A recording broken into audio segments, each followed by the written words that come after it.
ونستعينه ونستغفره ونعوذ بالله من شرور أنفسنا ومن سيئات أعمالنا من يهده الله فلا مضل له ومن يضلل فلا هادي له وأشهد أن لا إله إلا الله وحده لا شريك له وأشهد أن محمدا عبده ورسوله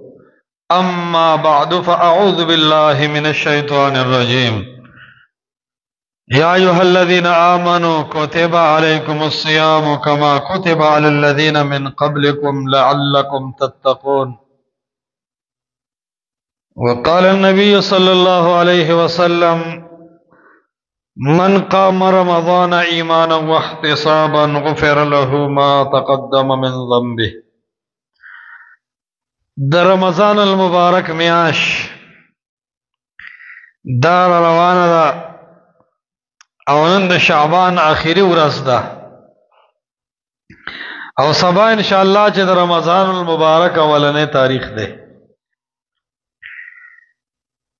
او دا ډیره د کار میاش ده د ټول کال چې سړی په ګناهونو کې لت پت وي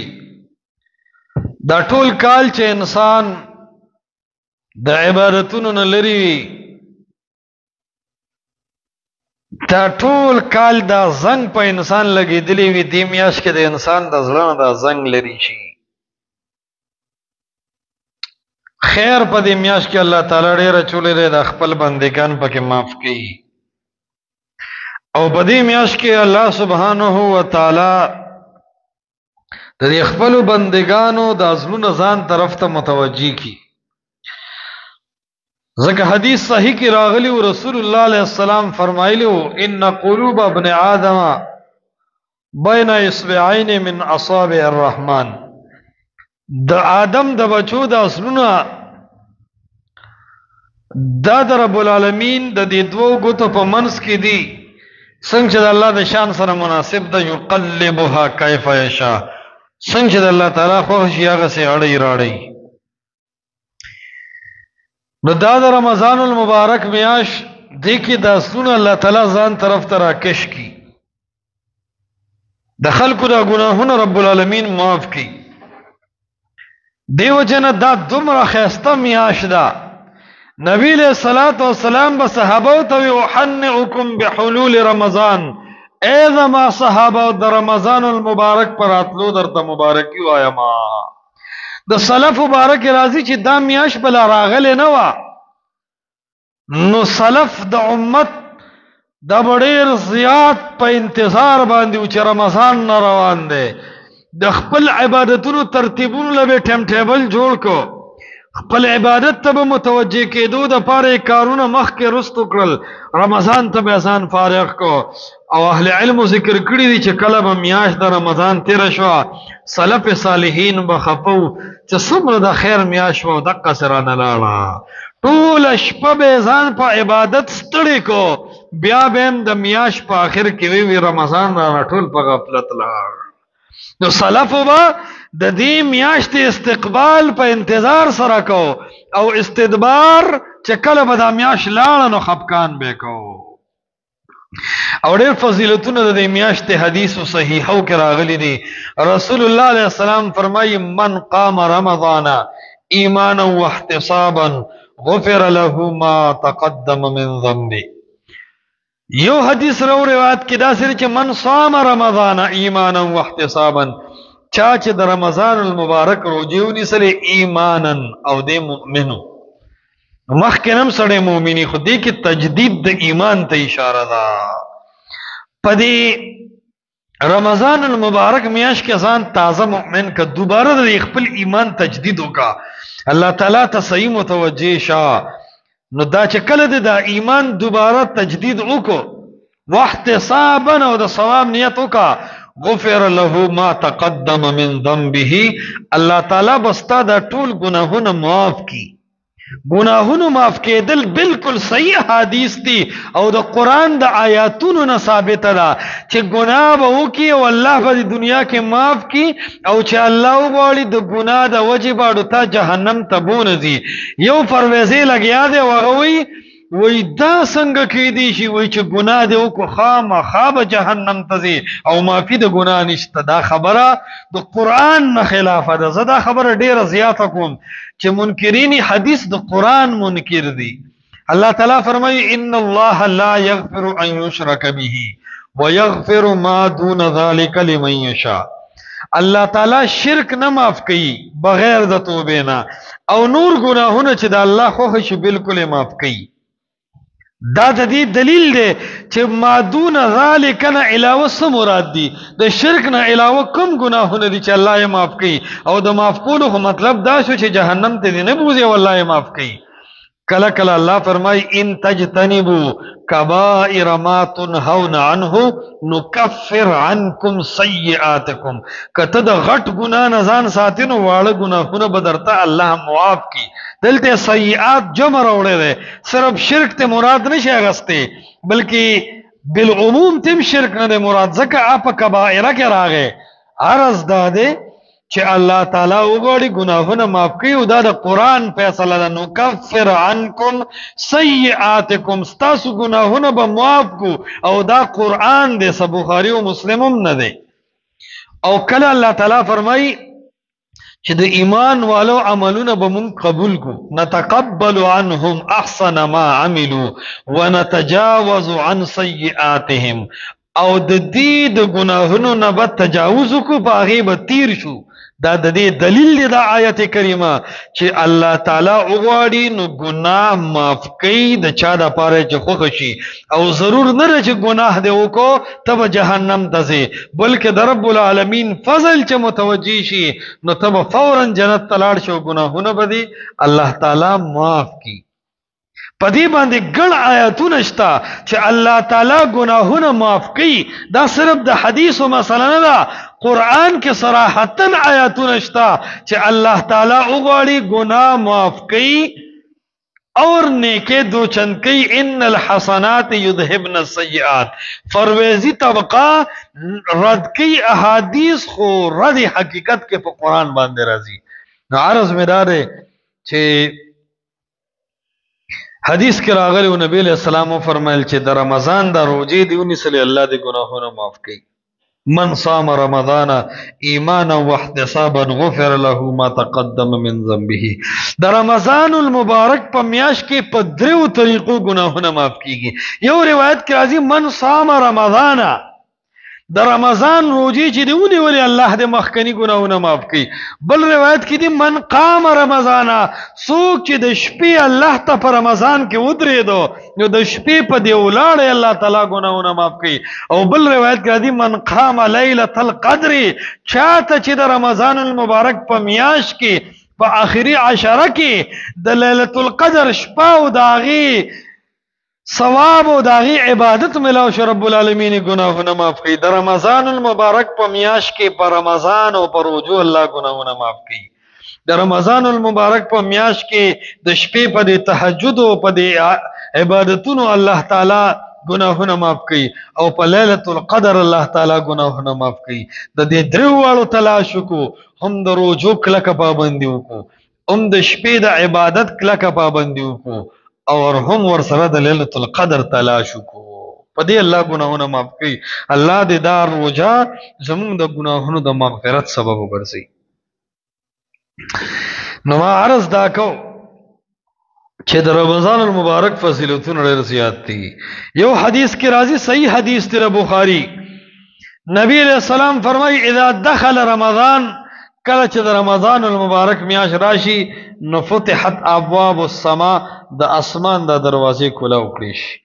او بیا فرمایي رسول الله علیه السلام وفتحت ابواب الجنه، د جنت دروازې هم کلاو کړي شي. وغلقت ابواب جهنم، او د جهنم دروازې بند کړي شي.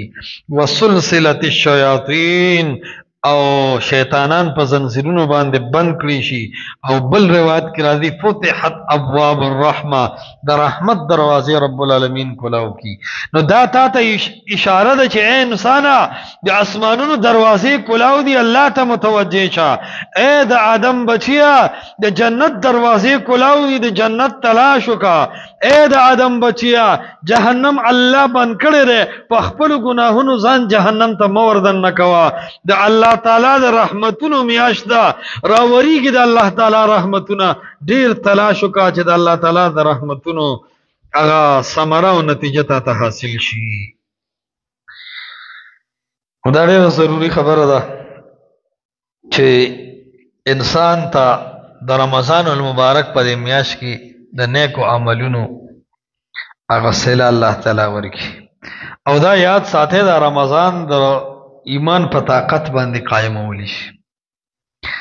کوم خلکو چې ایمان په زناګانو په چرسو په پیو په دروغو په غیبتو په بدعاتو په شرکیاتو خراب کړي دي هغه خلک رمضان ته سخت ټینشن کی او د چا چې ایمانونه قوي او مضبوطي او ربط نه رضای هغه دی د رمضان ته د انتظار کوي لکه سړی چې یو خپل خاص ورور بچی او ملما د ډیر وخت بعد د بار مګ رواني او د بچی په لیدو سړی خوشحاليږي دغه سه به مؤمن مسلمان بنده د رمضان پر اترو باندې خوشحاليږي دیو جنا شوق سره عبادتونه وکړو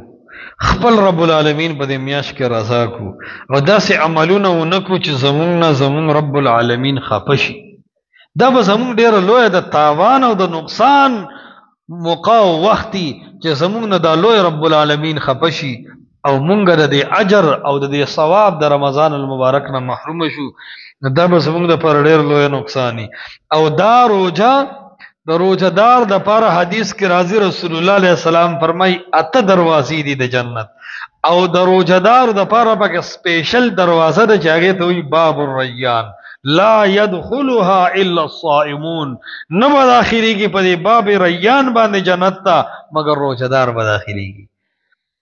نو دا مطلب دا چې دا روزه خور چانی ولی نه اغه روزدار ته مراد دي چې دا غیر روزه د الف نه تر یا قبولي او صحیح شرعي طریقې سره دا روزه باندې عمل کړي او الله تعالی دا روزه قبول کړي نو د خاص خلکو چې کوم روزو کې اعلی مرتبه ده هغه به باب ریان باندې لکه جنت ته داخليږي الله تعالی دې موږ په دغه دروازه جنت ته داخل کړي نو دا ډېر د خوشاله مقیدې د وجنه د نن د نیت کو چې سبب دا روزه د میاش د ستیروم چې سبب ریان ته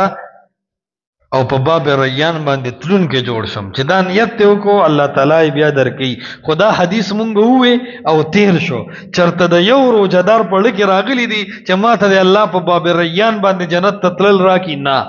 د روزه کې هر روزه کې دا تصور کاوه چې ما د الله تعالی په باب الریان باندې جنت ته وردن لګي ځکه دا الله د حبیب صلی الله علیه وسلم خبره ده چې مؤمنان دې ته ذهني حاضری او بیا د رمضان المبارک اجر دا د عام عبادتونو د اجر بشان نه دی د هر عبادت ځان له یو اجر مقرر دی چې حدیث کې راځي نبی علیہ السلام فرمایي روایت د ابو هريره په بخاری او مسلم کې راځي چې کل عمل ابن آدم يضاعف الحسنه بعشر امثالها الى 700 ضعف د هر نیکی یو په لسته او الله زیاتی تر او یو پورې الله تعالی هر نیکی زیاتی الا الصوم خروج دا سنره چې یو په لس کی یا الله یو په او یا کی بلکې الله تعالی فرمایي روزه زیاتوم نه فانه لی دا روزه خاص زما او د دې بندمنس کې راز دی بل چاته پته نه لګي یو سړی دی واغه لاړو وصل خانه ته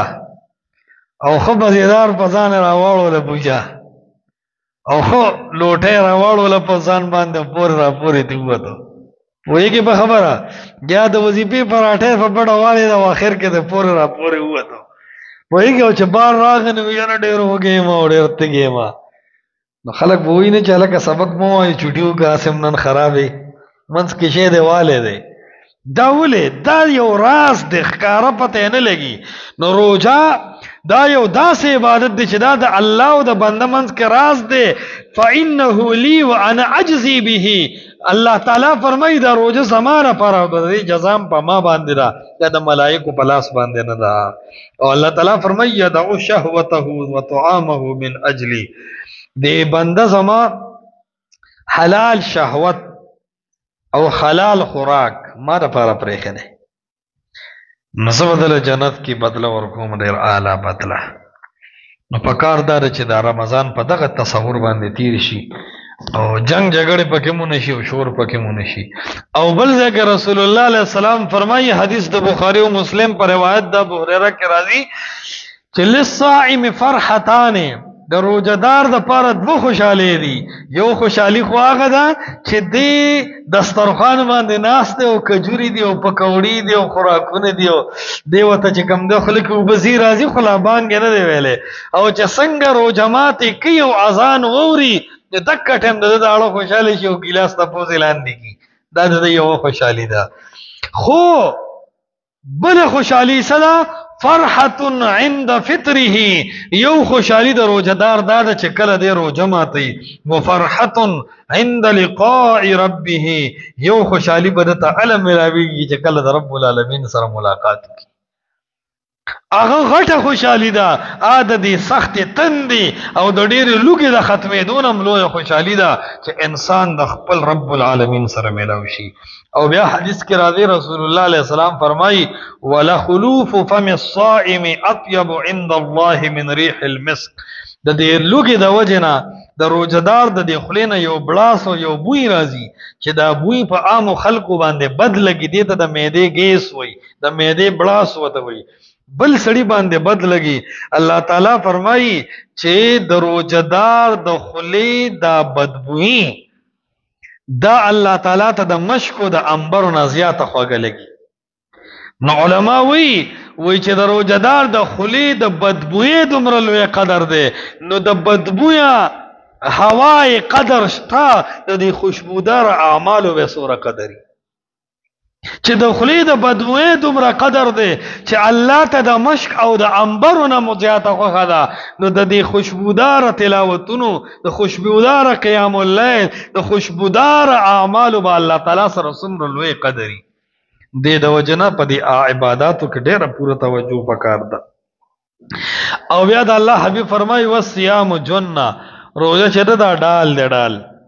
د روزدار د پاره هم فرض ګره حدیثو کې ذکر دی. نبی علیہ السلام فرمایي حدیث د بخاری او مسلم کې راځي چې روزدار به جګړه نه کوي، کبل کس جنگ کوي هم روزدار به جګړه نه کوي. اذا کان یوم صوم احدکم فلا يرفث ولا يصخب، چې کله د یو سړي روزه وا لا يسخب، دی به شور نه کوي، شغب چغې به نه وي چې نور خلک د خوب هم خراب کی یا نور خلک جګړې ته را دعوت کی، نه به دی کنزل کوي. د روزدار د خولې ته به یو خاص جرنده لګېدلی، کنزل به نه کوي،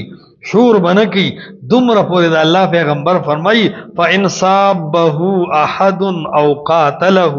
که یو کس د روزدار باندې تکنزلو کی یا یو کس روزدار باندې گزارو کی، نو فلیقل ان امرؤ صائم، دې دې وته کنزلم نکي، دې دې په گزارم نکي، دې دې وته وی چې ان امرؤ صائم، خانه زما روزه ده، په دې کنزل او په دې جنگ زما دا روزه مخربوا. او دې مازیګر کې خیالي اکثر د مشرانو بوډاګانو دکانداران اولوی خو بل چوري درز غرب یو جګړي خیال لګړې ده کړه په ټماټر یو بل ویلي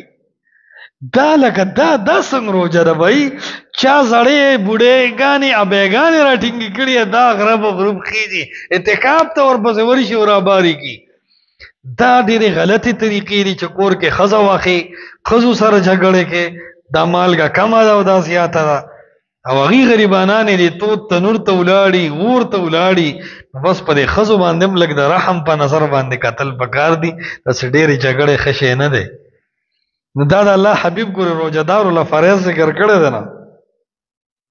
څوک به دې حدیث عملو کی چې یو کس سره ستغو کې دی وته وې سره روزدارم نشي کوله. دا ټول لارې بکراس کینو په باب الریان باندې الله جنت ددن نه کوي. په خبره پوهیږي کنه ته بس په خبره پوهیږي. یو عالم چته ویلو چې الکه اعتکاف کې ګوره کنزل او جنگ جګړه وهل من دي. نو ماشومان وې چې راشه پلارو مې اعتکاف ته ناس دی او ځا کوه جنگ جګړه پلار را باندې اوس گزار نشي کولای، سمې اعتکاف کې وهل من دي. نو وړو ډېر شور راغسته نو هغه پلار د جمعات دیوال ته خو ته وته وی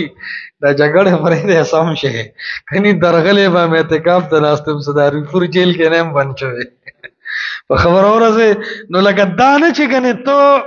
ډیر زورونه شروع کړو دا روزه په عبادتونو خرابه کې نه، بس الله تعالی ته صحیح متوجه شه. ټول دنیا پرې ده د روزه کې دا یو ټول کال د دنیا غټله بس د یو میاش کې تر رب العالمین ته متوجه شه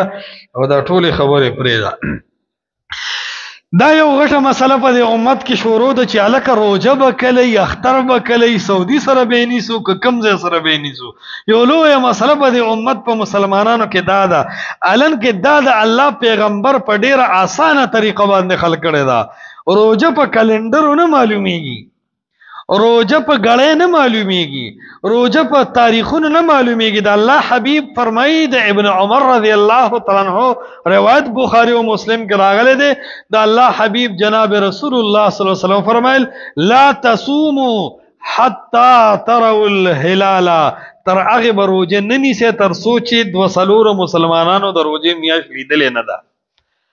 ولا تفطروا حتى تروه، او تر هغه به اختر کوي نه تر څو چې خلکو ورپسې میاشت لیدلې نه ده. یعنی د میاشتې په لیدو روزه ده، د میاشتې په لیدو اختر ده. هر ځای کې که سعودي عرب ده که افغانستان ده که کراچي ده چې ورځ او شپه کم از کم یو دي. لکه چې دلته د جمعې ورځ ده نو نن سعودي عربو کې هم جمعه ده، دلته نن د جمعې ورځ ده نو کراچۍ کې هم د جمعې ورځ ده، نن دلته د جمعې ورځ ده نو افغانستان کې هم د جمعې ورځ ده. دې ته یو بلد وایي، دا کم از کم دیتا یو خار وی، دیتا یو نظام وی، دیتا یو تاریخ وی. پا دی یو تاریخ والا خلقو که چه هر ملک مسلمانانو میاش اولی دلا تب بیا د بارډر او د سرحدونو د حکومتونو خیال نه کې د مسلمانانو گواهی معتبر ده تب هم روجم نیسی تب اخترم کې. دا بنوي چې دا د افغانستان روجه د مونږ بزان لنیسو، دا بنوي چې دا د سعودي والا او میاش د مونږ بزان لنیسو. نه، لا تصوموا حتى تروا الهلال. په دې یو کلی کې چې څوک روزه نیسي نو د کلی کې د هر سړی میاش لیدلی که دوه څلورو خلکو لیدلی، کلی کې خو هر سړی نه ویني خو چې دوه څلور نو چې دا دوه څلور د کلی معتبر کې نو دا د نور مسلمانان ولې نه معتبر کې. انما المؤمنون اخوه، بس تاله چې گواهی راله د الله په نسته پاک شو که حقیقت ارنګ دی خو په گواهی خو مستقل احکامات ثابتېږي. دا گواهی وګوره وړه مسله نه ده. او بل ځای کې راځي رسول الله علیه السلام فرمایي فإن غم علیکم فقدروا له. عام طور باندې دا میاش اسلامی چې وي دا د 29 ورځې وي، خو د 30 هم وي، کله د 29 وي کله د 30. نو ته وګوره په 29 باندې ته میاشت ګوره چې میاشت دی ولیده روزه کا، چې میاشت دی ونه لیدله نو بغیر د میاشت د لیدو به شکی روزه نه نیسي. فقدروا له، بس دا میاشت د 13 کا او چې 13 د شعبان پوره شوي نو که بیا د میاشت لیدلی او کنه بیا روزه ده په بل ورځ. چې 13 میاشت د شعبان پوره شوي فاکملوا العدة من شعبان 30، د شعبان چې 13 میاشتې پوره شوي نو بیا که یو هفته باران هم وریږي خو ته 31 نمبر ورځ باندې لکه ستا به 1 رمضان شروع شي او ته به روزه نیسي. او بل حدیث کې راځي د الله حبیب فرمایلی صوموا لرؤیته وافطروا لرؤیته. د میاش په لیدو روزه کې او د میاش په لیدو اختر کې. هر ځای چې مسلمانو لیده دا نه یو لویه مسله ده چې اختلاف د مطالع معتبر دی او کنه دی. اختلاف د مطالع شتا، دا خبره یقیني ده. یو ملک بس پګمه یو بل کې بنی، یو کلی کې بئی بل کې بنی، دا اختلاف شتا خو معتبر نه دی. هیڅ دلیل په دې خبر نشته چې دله به معتبر ومي، بلکې که د صحابو په وخت کې شوي نو هغه وخت کې آلات نو، موبایل نه وي، ټلیفونونه نه وي چې مثال یو سړي دلته میاشلي د سعودي ته خبر کی نشي خبرولې کاغذونه او داسې زونو. اوس خو چونکه نت دی نو چې کله تا ته قوي گواهی راغلا بس بیا به ته روزه نیسي. نو عرض مې دا کو بعض خلک داسې کوي ویره مونږ به احتیاطاً شکی روزه ونیسو. ګوره د شک روزه په اسلام کې نشته. شک خو لیوانو ته راځي یا ذهني بیمارانو ته راځي. صحیح حدیث د ترمذی کې راځي 686 نمبر روایت دی په ترمذی کې چې من صام اليوم الذي يشك فيه فقد عصى ابا القاسم، وای چا چې د شک پرز باندې روزونی ولا د رسول الله علیه السلام د دین او د هغه د تابعدارۍ نه انکار وکړو، او څوک چې انکار کوي من عصانی فقد ابا، څوک چې د پیغمبر علیه السلام نافرمانی کوي د انکار وکړو الله تعالی به جهنم ته داخلي. نو په شکی روزه به دی الله ثواب خو پرېدا جهنم ته به دی الله تعالی لیږي. د احناف وی کو علما شکی روزه ونیسي نو هغه اړل کلکی او هغه شکوک کې نه واقعیا کیږي، عوام به نه نیسی. دې ته وی په دین کې خپل شپېشتي دا خبرې به نشته چې عوام به نیسی کنه نیسی، پوهیږي کنه دا په دې دین کې هر څه خپل پیوند لګولې ده. پیوند مونږ د خلکو بدی ذکر چې مونږ د بے ځای پیوندونه لري کو او دین صفا د خلکو ته خيو. نو عرض مې دا کو چې د شک روزه په اسلام کې نشته او په حدیث کې ردینه من راغلی ده. نو د رمضان المبارک میاش خوږه میاشته او اهل علم لیکلي وي دا الله تعالی ته د کال په 12 میاشتو کې د رمضان د میاشت داسې خوږه ده لکه یعقوب علیه السلام ته چې په خپل 12 زامنو کې یوسف علیه السلام خوږو، داسې الله تعالی ته د میاشت خوږه ده. نو چې د صحیح عبادتونو نیت وکړو، د قیام اللیل نیت وکړو، ځان په دې کې په عبادتونو داسې عادت کو چې ټول کال بیا هغه عبادتونه کو. الله تعالی دې موږ تاسو صحیح په قرآن د حدیث تابعدار کی او دا د رمضان المبارک میاشت زمونږ او تاسو نه الله تعالی په خپل دربار کې قبول منظور کی. سبا که خیر ان شاء الله چې د شعبان دا 13 ورځې پوره کیږي نو ان شاء الله الرحمن چې رمضان المبارک ورځ بوي او الله تعالی دې وکړي چې ټول مسلمانان ډېر په ښه انداز سره د دې میاشتې استقبال وکړي او په صحیح طریقې سره په دې کې پابندي وکړي. هذا وبالله التوفیق.